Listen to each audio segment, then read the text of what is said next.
श्री राम से लेकर कुछ प्रश्न हमारे मन में हैं। तो उनमें क्या भगवान राम वास्तविकता में ऐतिहासिक व्यक्ति थे? इतिहास जो चीज़ है ना, वो एविडेंस बेस्ड है। जैसे 40 दिन की जब सुप्रीम कोर्ट में बहस चली राम मंदिर को लेकर, हुँ। तो 40 दिन में बार-बार ये प्रश्न किया कि राम मंदिर नहीं था, राम मंदिर की कोई एविडेंस नहीं है। और क्योंकि जो प्रतिपक्ष वकील थे ना, उन्होंने कहा राम मंदिर तो छोड़ो, तुम राम के एविडेंस दे दो कि राम ऐतिहासिक दृष्टि से हैं कि नहीं। हुँ। तो हमारे सब शास्त्रों को लेके जाते हैं, सारे शास्त्रों को पढ़वाते हैं कि ये शास्त्र ले लो। बोले शास्त्रों को हटाओ, हमें एविडेंस दो, आर्कियोलॉजिकल एविडेंस दे दो जैसे। और हमें एविडेंस दो उस समय का, कोई शिलालेख हो जो राम जी ने लिखवाया हो या राम जी के लिए लिखा गया हो जो प्राचीनतम हो। वो एविडेंस एक अलग बेस्ड हो जाती है। तो सुप्रीम कोर्ट में 40 दिन यही बहस चलती है। और मैं आपको आश्चर्य की बात बताऊं, हम राम को ऐतिहासिक दृष्टि से साबित नहीं कर पाए, न कर सकते हैं। आप कहोगे तो फिर राम को मानना छोड़ दें। मैं आपको छोटी सी बात बताता हूँ कि हम राम मंदिर को भी ऐतिहासिक दृष्टि से 500 साल तक साबित नहीं कर पाए कि राम मंदिर है। जो ये मस्जिद बना दी मीर बाकी ने, बाबर ने, हुँ, हुँ। ये हमारा मंदिर है। क्योंकि मस्जिद ऐसी सेफ थी।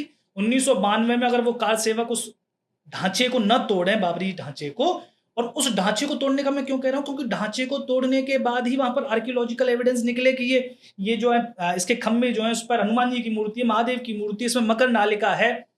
और एक और बात बताऊं कि जब तोड़ रहे थे तो वहां पर एक पत्थर था जो चौखट के रूप में लगा था, वो नीचे गिर पड़ा। एक पांचजन्य नाम का एक पत्रकार था, उसने उसका फोटो खींच लिया। वो बहुत बड़ा एविडेंस बना राम मंदिर में। क्यों बना? क्योंकि वो शिलालेख जो था ना, वो 1000 साल पुराना था।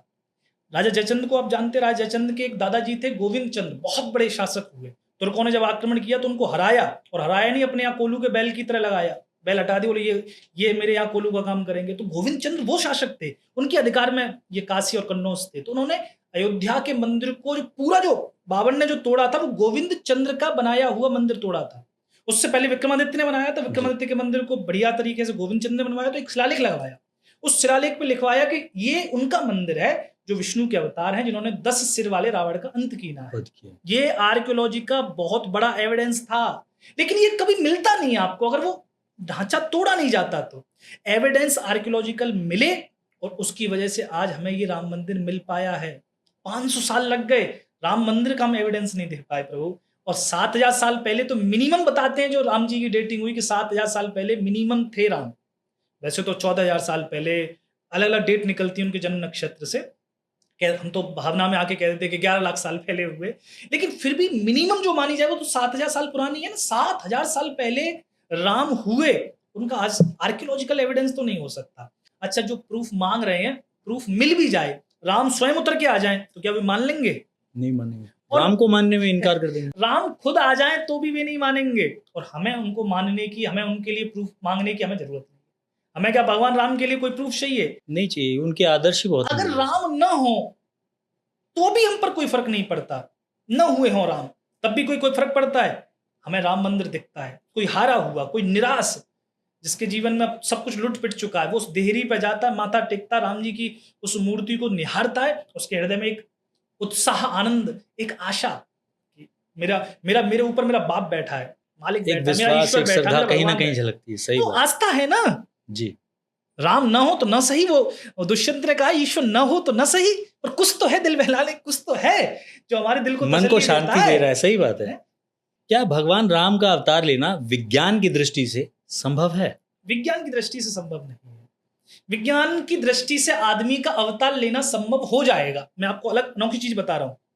विज्ञान कल को आदमी को अवतार दे देगा। पंकज जी हैं, आपका अवतार क्रिएट कर देगा। आपके भीतर क्या है दिमाग में, वो भी चेतना को जानने का प्रयत्न कर रहा है विज्ञान, कॉन्शियसनेस को। जिस दिन समझ लिया तो आपके दिमाग में क्या डेटा है, किसी एक चिप में डेटा को भरेगा, किसी भी रोबोट में डाल देगा तो पंकज रोबोट में चलेंगे, किसी भी दूसरे शरीर में डाल देगा तो पंकज हाँ जिंदा। ये हो जाएगा 500,000 साल बाद। ये चीज हो जाएगी कि आप टेक्नोलॉजी। अवतार ले पाओगे, आप अवतार ले पाओगे। तो भगवान का अवतार लेना विज्ञान की दृष्टि से नहीं, आस्था की दृष्टि से। और विज्ञान, इसमें आपने, ब्रायन वीज ने किताब लिखी है। ब्रायन वीज बहुत अच्छे व्यक्ति हुए हैं, जिनके बारे में आगे चर्चा भी करेंगे हम।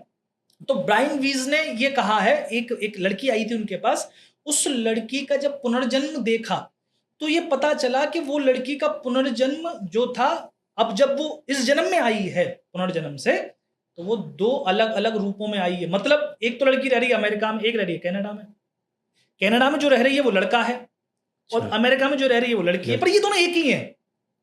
मेरा दिमाग घूम गया क्योंकि ब्रायन वीज को नहीं पता अवतार क्या होता है, वो तो क्रिश्चियनिटी को फॉलो करने वाले हैं, लेकिन उसने बताया कि ये कुछ संभव है कि एक ही आत्मा, एक ही सोल दो जगह विभक्त होकर, जैसे प्रभु श्री राम के सामने परशुराम खड़े हैं, गुरु परशुराम, तो गुरु परशुराम भी तो वही विष्णु है ना, जी।